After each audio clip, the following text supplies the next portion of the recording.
Karyn Dolan is the host of Through the Keyhole, a weekly internet radio program devoted to ufology and the paranormal.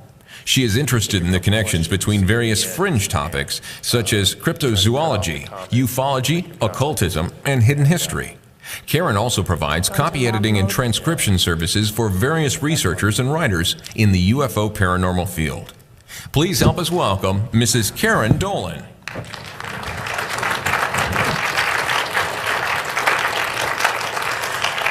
Hi, everybody. Gosh, thanks so much for coming out. This is the first time I've ever spoken at this conference, and I am just having a fantastic time. And thanks so much, Ryan, for inviting me to come and speak here. This is a really great group of people, and I'm really excited to be involved in this. I'm going to talk about UFOs, aliens, and desensitization of children through the media. Sounds like a big topic.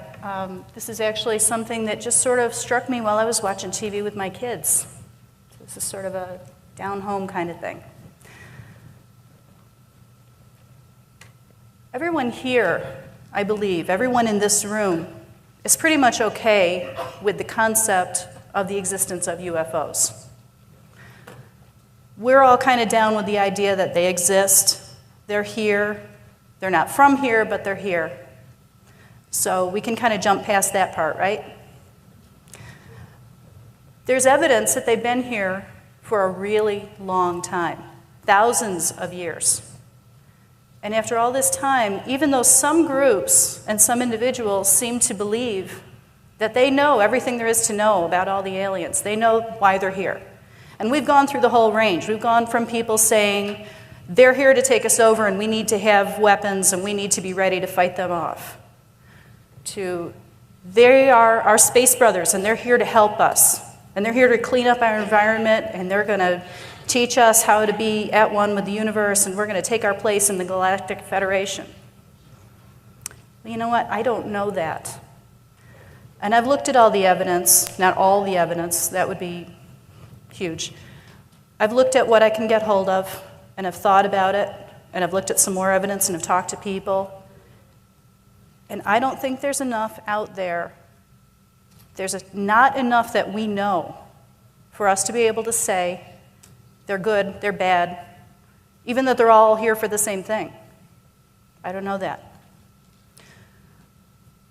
In looking at what they've been doing, though, in looking at what people are reporting, seeing them doing, reporting these alien beings are doing to humans, their activities seem to be changing a little bit in that they seem to be trying harder now to get us to stop fighting them.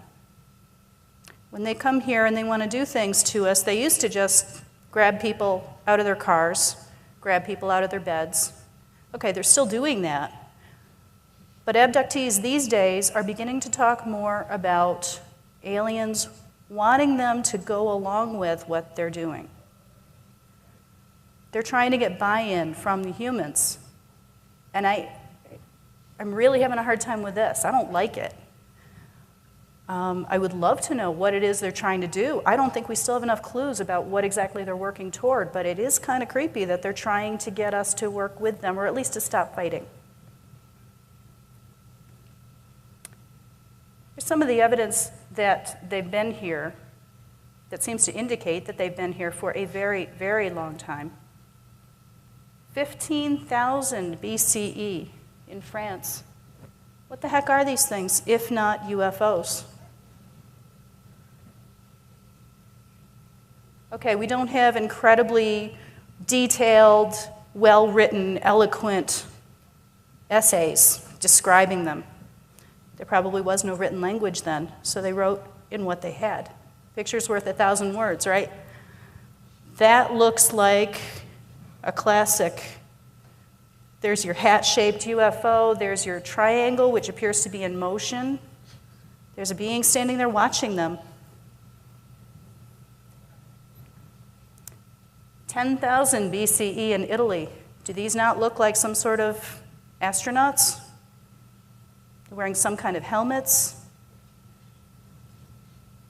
Or at the very least, even if they're not helmets, even if we want to interpret these as halos, with the light rays coming off, there's still something about these beings that made the artist think, this is some sort of godlike being with powers that I don't have. Perhaps mental powers, perhaps telepathy, perhaps they were able to communicate through their minds, perhaps they were able to read the minds of the humans who created these paintings. This is my favorite. Australia, 3000 BCE. Now we're seeing the classic big black eyes. Okay. Whitley Strieber may have publicized this. You asked any abductee, and they will talk about those eyes. They talk about being held by these eyes, being completely hypnotized, immobilized, falling into these eyes. And I love this painting because that really shows the power that people feel, that modern abductees feel when they describe the eyes of the aliens. And I can feel it when I look at these. There's another one in Utah. Once again, you can see the big eyes. I love that one that's sort of a negative. It's a big dark figure with the glowing eyes. Okay, keep this in mind. We're doing this for a reason. Terry Hansen mentioned in his presentation yesterday, he was talking about the media and how they wanted to handle this whole UFO problem. And the Robertson panel, which was put together by the CIA in 1953, issued a report which explained what they felt we should be doing, our government ought to be doing, in order to contain the public opinion about UFOs. They didn't want anybody panicking. They didn't want anybody thinking, oh my God, here's this War of the Worlds thing going on, we're all going to die. So, they expressly say in the report, we need an educational program with two major aims, training and debunking. The debunking aim would result in reduction in public interest in flying saucers, which today evokes a strong psychological reaction. Yeah, still does. Does in me. This education could be accomplished by mass media, such as television, motion pictures, and popular articles. Goes on to say there's much less stimulation if the secret is known. So they're saying right here, we're not going to tell the public the truth about what we know about UFOs and aliens. We're going to do debunking. We're going to come up with all kinds of fake stories that are going to tell everybody what we want them to know about UFOs, and it will have nothing to do with reality. Otherwise, they wouldn't call it debunking, okay? So what do we get? The Flintstones, which was aimed at adults, in 1965 introduced a character who is an alien. And I don't know how many people in here remember seeing Gazoo when he first came out. I didn't see him when he first came out, but I do remember watching Gazoo when I was a kid. And it was awful. You know, he was just not a help to the show at all. But the point is that he was the first image to come out, and he was this benevolent space brother type. Okay, they tried to make him really funny, but ultimately he was sent here by someone else, by this race on another planet, to do nice things and to help out Fred and Barney. And of course it always went wrong and it was always really funny, but here's the very first image is, yes, aliens are out there, yes, they're here, they're nice. They're not anything to worry about, it's okay. They'll do little magic things for you, it's okay.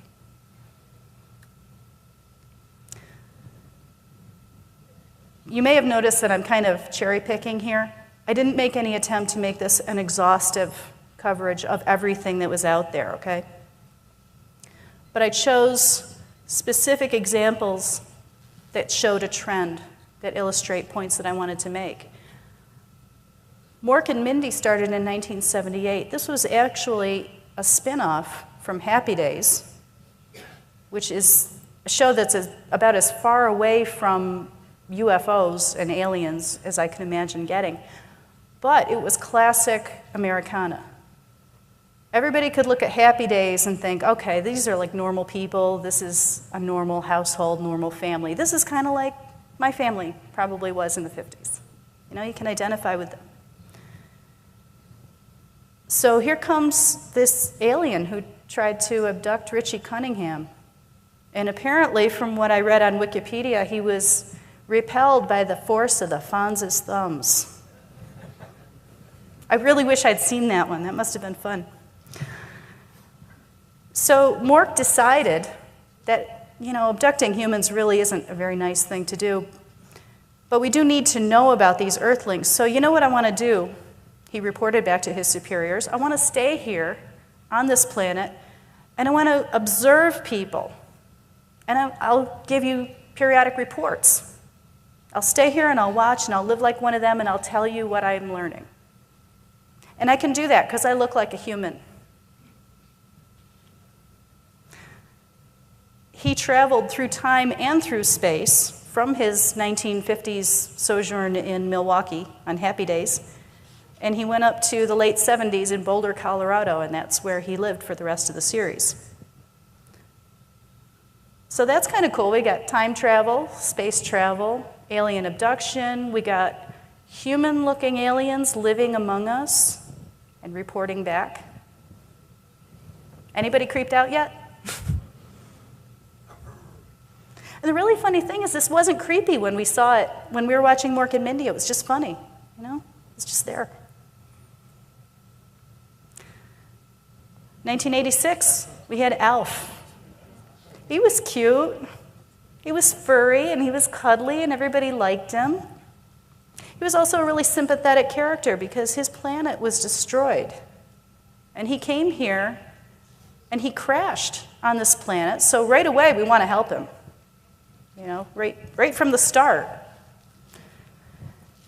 And he came here only because his planet was dying and he needed to find a new place to live. So there's another reason. We want to help him. He's nice. He's a nice guy. The family that he lived with protected him from the military, the United States military, from a division that they called the Alien Task Force, or ATF.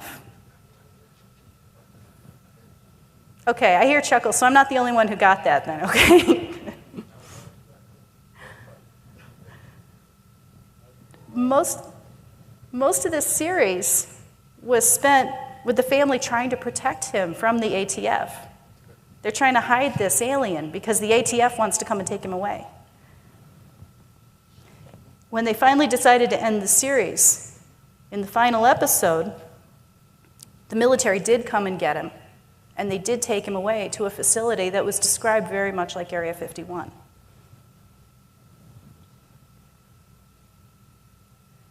This is something that kids were watching. You know, originally, Flintstones was something that was aimed at adults. But of course, kids were watching, and I watched it when I was a kid. Mork and Mindy was aimed primarily at families. There was some humor in that was above kids' heads, but you know, there was a lot that kids would really enjoy about that. So we got adults, now we're trying to encompass kids, we're in families. Alf was really primarily for younger audience. This was really aimed at kids. I know there were adults who watched it and enjoyed it. I watch kids shows all the time and I love it, hence. But now we're really starting to see these programs being aimed at younger and younger viewers. So we're trying to reach people whose opinions and whose worldview is not yet formed. Almost as if someone realized, you know, you can't just put the message out because it's not really getting there. These people already know what they think about the world, and they already know what they think about aliens. We got to get to people who haven't formed those opinions yet. We got to keep working younger and younger and younger. Okay, so we'll go younger. And when these guys came out, I remember hearing a lot of buzz in the media about these guys. College kids were saying, what the heck is that? Those things are freaky. Yeah, they are. And for people who have read the UFO abduction literature, for anybody who's read Communion, Okay, yeah, they're bright colored and they're cute and they're fat and they're bouncy, so these aren't grays, right? Look at their eyes, okay? Great big eyes. They have mouths, but they never move. Has anybody in here watched Teletubbies? Okay. Okay, a few people have. This thing that looks like a vacuum cleaner that they're all clustered around, this is called the Nunu. This is a machine, okay? They don't pretend that it's alive. However, those two lights on the top, those are like eyes, and they talk to it and they ask it. When they drop something, they drop their food or they make a mess on the floor, they say, uh-oh, and the Nunu comes and cleans it up. So it's kind of like a vacuum cleaner, but it's kind of like an intelligent vacuum cleaner. Shades of Ray Kurzweil. If you look at the background, look where they live. See this metal archwork? Everything's curved, everything's smooth, everything's pretty, everything's metal. They're underground. Every once in a while, they show this from the outside. It's this beautiful, green, grassy field with hills. Looks like you're somewhere in pastoral England. It's really lovely. Flowers, blue sky. And there's this hill like this. A little door in the front. And all I can think of is the fairies that live underground in the fairy mounds. Remember Jacques Vallée in Passport to Magonia? And he said, gee, you know, the fairies sound a lot like the way we describe the grays. And maybe they were the same thing. Maybe they were. Teletubbies also have these things coming out the top of their heads. And you can kind of see in this picture, you can see on the yellow one, Lala. See, I know their names because I have kids. You see the gray thing on her belly? Well, they all have this square gray thing, which is a TV screen. And they get signals through these antennae on the top of their heads. Sometimes when they're outside playing, you'll see this thing that looks like a pinwheel, and it's really tall. It'll start spinning. And then this metallic voice will come out of it, and it'll tell them to do things. Now, I was always waiting for "you must kill mommy and daddy," but that never came out. But it would say, okay, time to go play games, or time to go eat, or time to go take a nap. Though it wouldn't use those words. It would say, time for Tubby, bye-bye. I get really tired of that. But they would get these signals, and they'd all get excited, and they'd all run together, and they'd all look at each other's little receivers, and one of them would get the message. And that one was like, the winner, I win, you know, and they'd all crowd around to watch the message, and then they'd do what it said. This is creepy.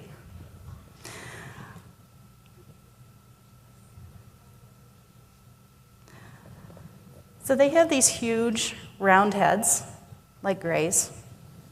They have these great big dark eyes, like grays. They have something that looks like spacesuits. They seem to be wearing clothing. We think they're spacesuits. They have receivers in here, and they have antenna up here. They live in this hidden underground facility. Any of this sounding familiar yet?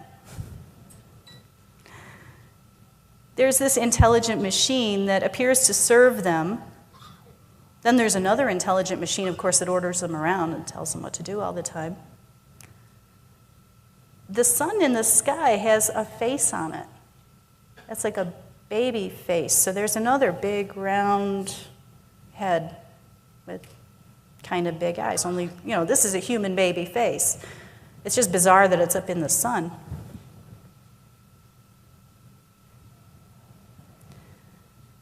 After Teletubbies, we got the next generation. This is something called Booba. Now, a lot of people have heard of the Teletubbies. Has anybody in here heard of Booba before now? Got one back there. Okay. So a few people have. When this first came out, I looked at the difference between Booba and Teletubbies, which is essentially that now they have no mouth at all. They still have the great big black eyes. Their eyes are bigger and blacker than they used to be, and they have the domed heads. But now they're even more like the grays, which have tiny, tiny mouths so small that they might as well not have them at all. These guys have, we don't know if this is clothing or if this is their necks or what, but something comes right up over their mouth. So all you can see is these big black eyes. They don't speak. They do make some sort of a clicking noise, which is familiar to those of us who have watched old movies on aliens.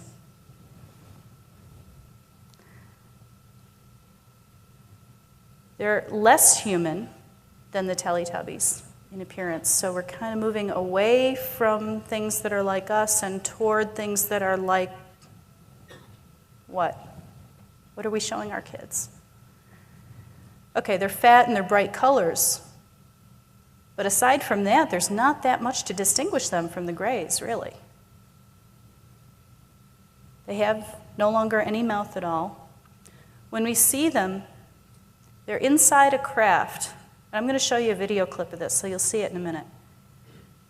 When we first see them, they're inside their craft, which is a silver orb, which comes up from the horizon, which is behind water, and it moves very erratically across the sky. And then we see inside, and we see them sleeping in these pods. And it looks like nothing more than a spaceship. When their eyes open, it's very sudden. And suddenly there are these enormous, glittering black eyes looking at you. And you can hear them snap open. That was one of the creepiest things I've ever seen in my life the first time I watched this. And I was watching it with my kids who were little at that time. Keep an eye on this and listen for the music. There we go.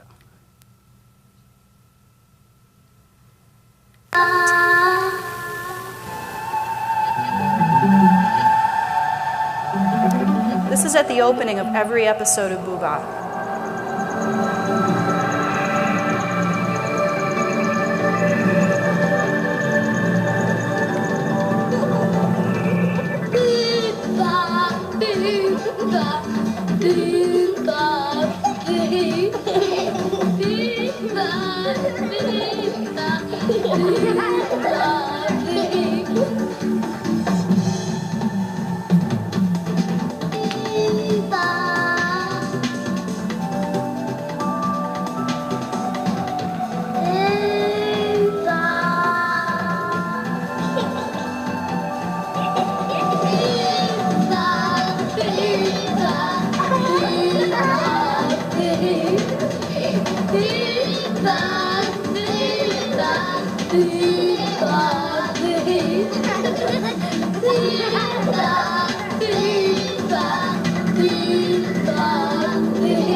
Everybody hear that? Anybody see Close Encounters?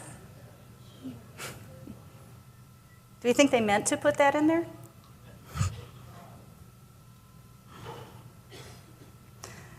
Okay, when you're watching this on TV, this is all one video.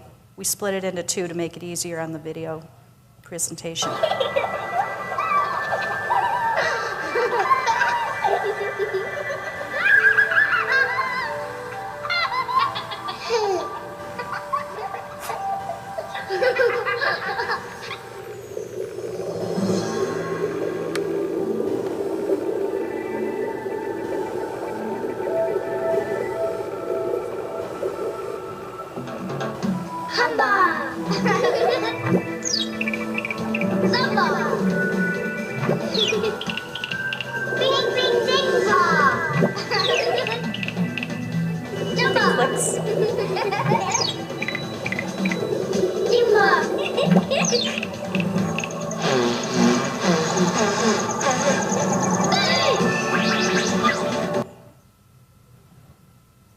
Yikes.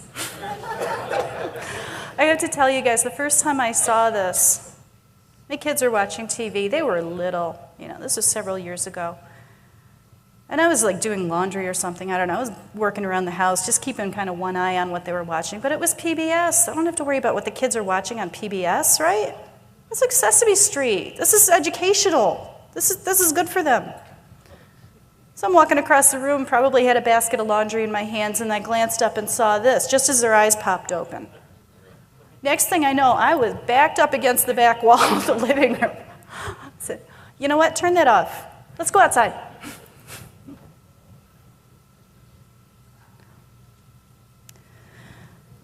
Teletubbies and Booba both they were put out by BBC. I did a little digging on this, and they were made by a woman named Ann Wood. I'm going to have a little talk with Ryan Wood about that. As far as I know, no connection. She said, we just wanted bright colors, to engage the children. Kids like dancing, kids like moving around. Booba involves a lot of dancing, a lot of activity. It's good for the kids because it engages them, and it's designed to get them up off the couch and doing stuff. They're supposed to be doing the things that they see Booba doing. I looked up an interview with Ann Wood about Booba. This is from 2003. In answer to the question, who or what are the Boobas? Now, she doesn't come out and say, oh, well, they're aliens. Never says that. What she does say is that the Boobas are 5 colorful atoms of energy. They are powered by the laughter and joy of children they encounter all over the world. Well, that sounds really sweet. They're powered by laughter. Isn't that nice? Has anybody heard the theories of abduction researchers that perhaps aliens, maybe grays, maybe others, feed off the energy of the people they abduct? Suddenly saying they're powered by laughter and joy of children doesn't sound quite so nice anymore, does it? I mean, at least they're not powered by the fear of children. That would be bad. The next question is, where do Boobas live? They live in a glowing white ball of light, which is called the Boo Ball. I love that. That's so cute. It travels from country to country when called by children. Has anybody else heard the theories that perhaps abductees somehow, even unwittingly, send out a signal of some kind that attracts the attention of aliens who then come and abduct them and check them out? It's a theory. I have no idea whether it's true, but I've been hearing it a lot just lately. And when I saw this, I thought, oh my God, that's the same thing. Each Booba has a recharging pod within the Boo Ball. The recharging energy is created by the laughter of children when they play with the Boo Ball and the Boobas. So it's not just happy children, they have to be happy playing with the Boobas in order for the Boobas to be able to absorb their energy. Presumably, the Boobas would die if they didn't get energy from the kids because they are powered by the laughter of children, so this is like Tinkerbell, right?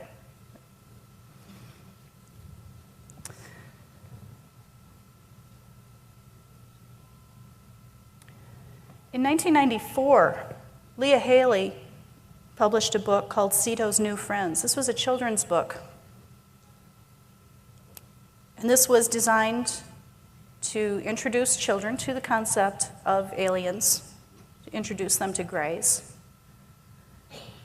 And it presents a gray, Cito, who comes and meets his 2 human friends playing in the park with a ball. And you can see Cito's ship up in the background there, this little silvery orb that looks just like the Boo Ball to me.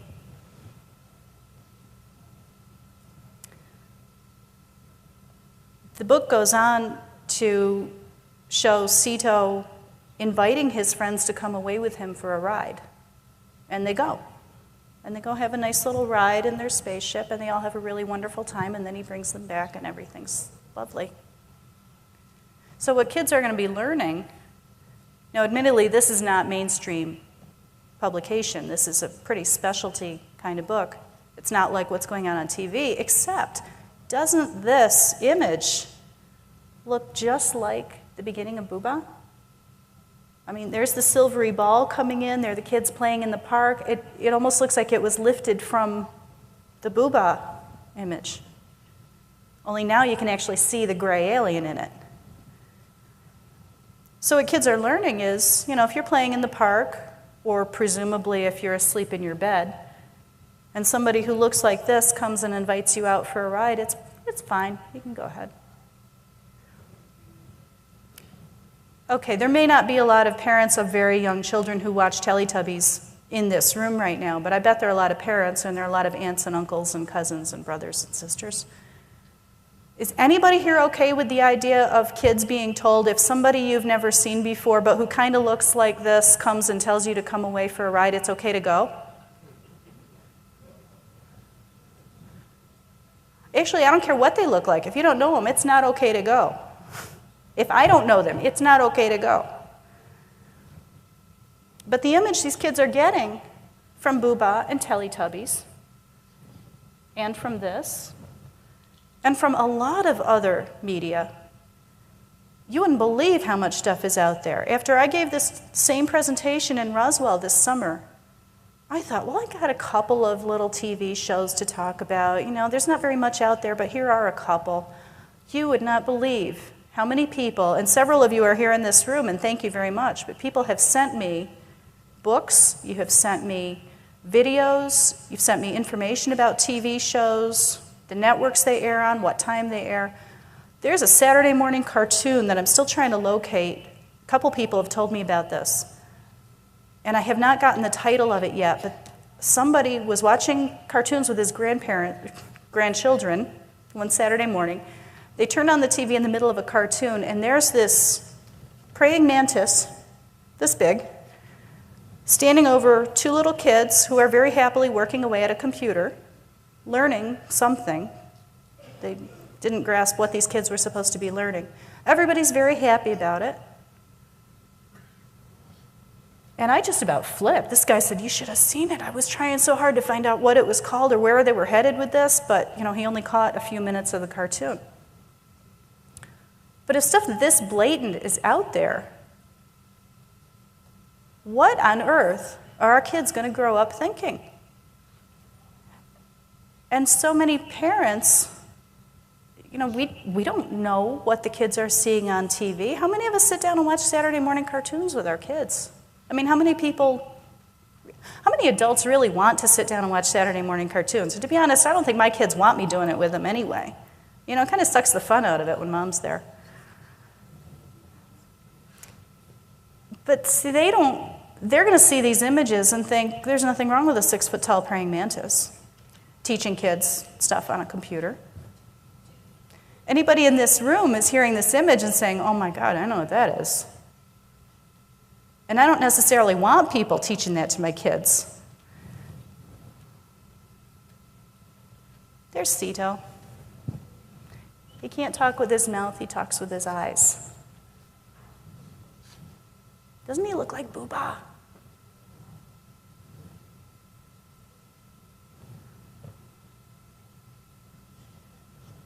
This was my personal favorite cartoon. Invader Zim came out in 2001. He was like a cult favorite. College kids are really into this. This was hip. This was not for little kids. But. So here we have an image again of a scary alien. That is his real form, although he often wears a disguise to cover up his little antenna. He wears a little black wig. And he has contact lenses, so he looks like he has real eyes, even though they're all like this big. He really, really, really wants to conquer Earth, but he's this tall, and he's really bad at it. In fact, a schoolgirl who lives nearby says exactly that. Her brother is like the only person in town who's onto the fact that Zim is an alien. He says to the kids at school, he has green skin. Does nobody notice the green skin? And they're like, Zim, it's a skin condition, okay? Be nice. So he goes home to his sister, and he says, why does nobody see this? He's trying to take over the world. We have to stop him. We have to do something. And she never looks up from her Game Boy, which they call Game Slave. I love that. And she's sitting here doing it. She says, yeah, but he's so bad at it. An interesting thing about this, though, is that we were watching this in 2001, and the week of 9/11, that was a Tuesday, And we sat down on Friday night. We're going to watch cartoons, trying to get back to life as usual. Zim wasn't on that night. He did come back eventually, and as far as I know, he wasn't changed or anything. But he didn't actually last very long after that. He was pulled from the network. I found it really interesting that the very week that we did have what seemed to be some sort of invasion from outside, Invader Zim got yanked. And I'm thinking, it's a cartoon, guys. Come on. Somebody is thinking we take these things pretty seriously, or that this has a pretty serious effect on us. At the very least, someone is trying to control, what we're seeing and what kind of images are coming in, which makes me think they're trying to get some control in there in the first place, just from what they're putting out. Back to the Robertson panel, there was another interesting point about that. It said it was felt strongly that psychologists familiar with mass psychology should advise on the nature and extent of the program. So now we're thinking, how do we reach large groups of people? How do we affect very large groups of people all at once? As a potentially valuable channel of communication, reaching a mass audience of certain levels, the panel suggested Walt Disney animated cartoons. It'd be a great way to reach the masses. We can put out any message we want. Everybody watches Walt Disney cartoons. So what do we get but Lilo and Stitch? Look at Lilo is the little girl. Look at Stitch's eyes. They just look like Ceto's eyes, don't they? Stitch kind of talks. He talks kind of the way a parrot talks.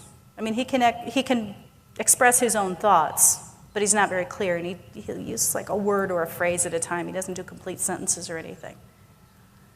They've completely gotten away from that whole no-mouth thing, I see. That's good. Of course, they filled it with teeth, which are kind of scary. He's sort of a dangerous little alien, but he's cute, So now we're getting this image of an alien who can be really, really dangerous, but not to you. He'll be nice to you. It's okay. Even if he looks really dangerous, don't worry about it, because he'll be nice to you. He's wearing a grass skirt. He's dancing the hula on the beach. He must be okay, right?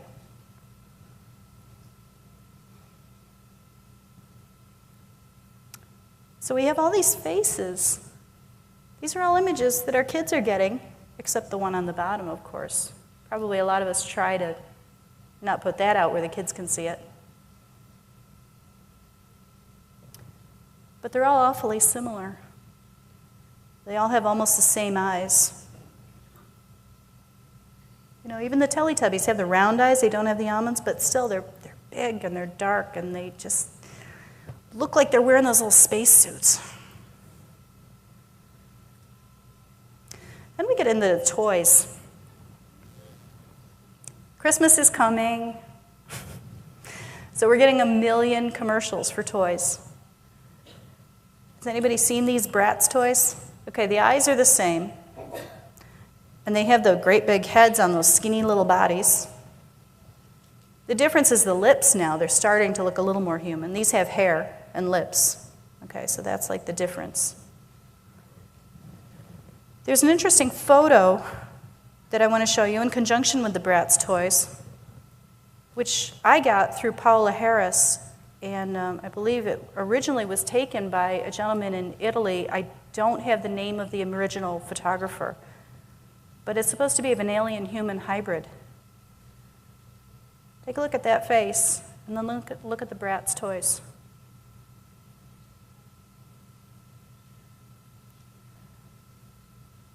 See, even in toys, they're getting these weird, distorted, non-human images.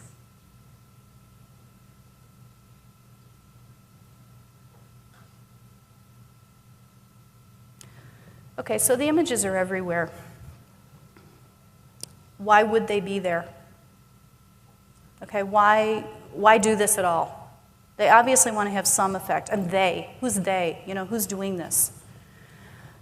I have to tell you that I have not answered all of my own questions on this yet. I'm putting information out. Hopefully some more people will pick up on this, and maybe somebody in this room will take the ball and run with it, and we'll find out more than I was able to. I'm going to keep digging. I've got people sending me tons of stuff that I haven't had a chance to get through yet. But the only reason anyone would do this is that they want to make some sort of a change. They want to change our behavior, or they want to change our perceptions. Or they want to change our behavior by changing our perceptions. Okay, so they want us to trust people or beings who look like these images that they're showing us. We know that there are beings out there who have been seen and reported to look like these images, and they haven't behaved in very nice ways. So why would all these images be coming out showing these beings who look just like this being really nice and playing with little kids, and they're not hurting anybody? And yeah, they take kids away, but they bring them back. We don't get to see what happens when they go away.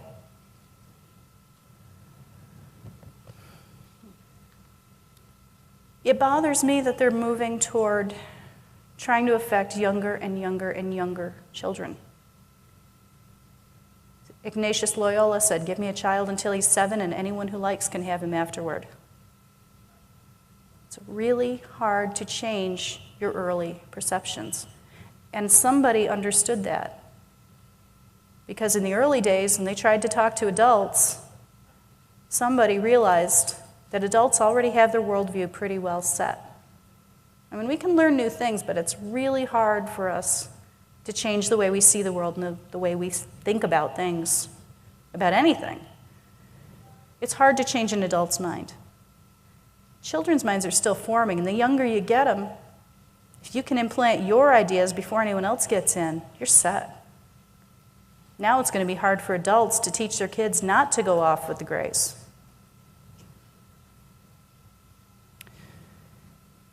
So what can we do about this? There's the old write to your congressman, complain about the TV shows, turn them off. We don't watch TV anymore.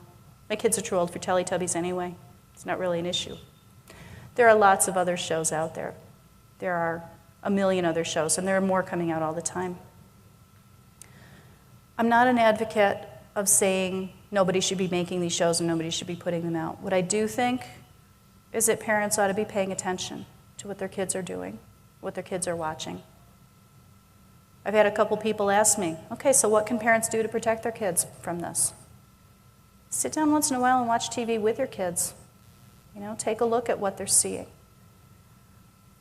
I would have had no idea that there were these alien images out there. And you know, it's funny, most people that I talk to at conferences, when I first noticed this, I'd started chatting with conference attendees and other speakers, and I'd say, geez, what do you guys think of Booba? And most people hadn't ever heard of it. And then I'd go to work, and I'd be around people who don't know anything about abductees and about aliens, and they'd never read any of the books that I've been reading. And they all knew about Booba, but they didn't know what they looked like. And they didn't see why there was a bad thing with having little creatures that look like aliens, you know, coming and taking kids away into their little silvery orbs. So since those of us in this room do know why it's not okay for kids to go away with little short beings with big eyes into their silvery orbs, the best thing we can do, really, is to spend time with our kids, watch what they're watching sometimes. Ask them what they think about it. Tell them what we think about it. Respect our kids. We shouldn't sit down and say, don't watch this. Think this about it, don't think that about it. Because then you won't know what they're thinking. The important thing is to find out, you know, are these messages getting through to our kids? And you got to teach them to be critical themselves, to recognize these images. And when you do see them, think, you know, what does that look like? And do you think it's okay for those kids to go off? You know, those kids are out playing in their park. Their parents think they're playing in the park. And what if they go off with Cito and they go off for a ride in his little orb? What are their parents going to think when it's dinner time and they're not back yet? Is that okay? We do need to make our own decisions. I don't advocate censorship. I advocate thinking, which I think everybody in this room probably does. I think that's why we're all here, getting information and thinking for ourselves. I would like to have some idea of why somebody might be putting this out. I'm hesitant to reach beyond what I can say, which is somebody wants to change our perception of these beings. Somebody is putting these images out for a reason, and they're making us see them in a certain way for a reason. And I'm still working on what that reason might be, and if anybody else in here wants to join in and do some research too, hey, the more the merrier, right? It's a fairly new field. So that's it. Everybody just, hey, go watch TV with your kids. Have fun. Think about what you're seeing. Thanks, Ryan. Does anybody have any questions, any comments? Anybody seen any other shows that? Question? Have you researched any of the advertising companies behind some of these images to see if they're tied together or if they're the provenance of where these may have come from?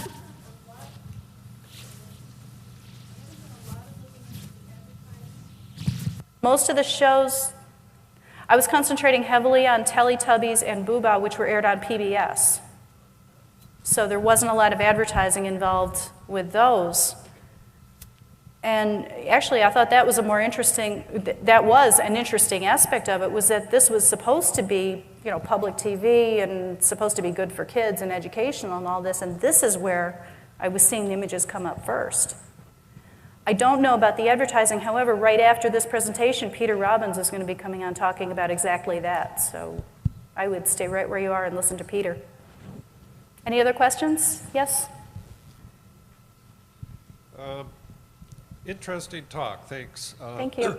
It made me think of something else I've been noticing. I don't know if this is related, but it's along the line of conditioning or desensitization or something. And that is more and more I'm finding sound effects being used. There's a whoosh sound, and there's a lot of excess background music, this thumping, throbbing, adrenaline pumping music, this jazzy drum stuff, and it just is driving me nuts. I just can't stand it. I've even heard some of it at this conference. I almost went over and told the guys to stop playing it. I just have to wonder what this is doing to people too.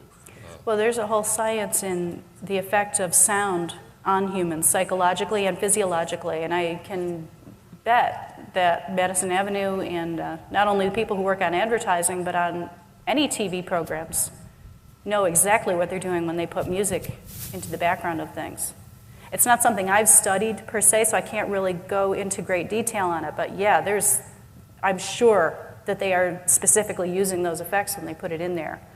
There are certain effects that make people more receptive to the visual images that are coming in, and I'd be willing to bet that's what they're there for. Thanks very much for everybody. Thanks so much for listening.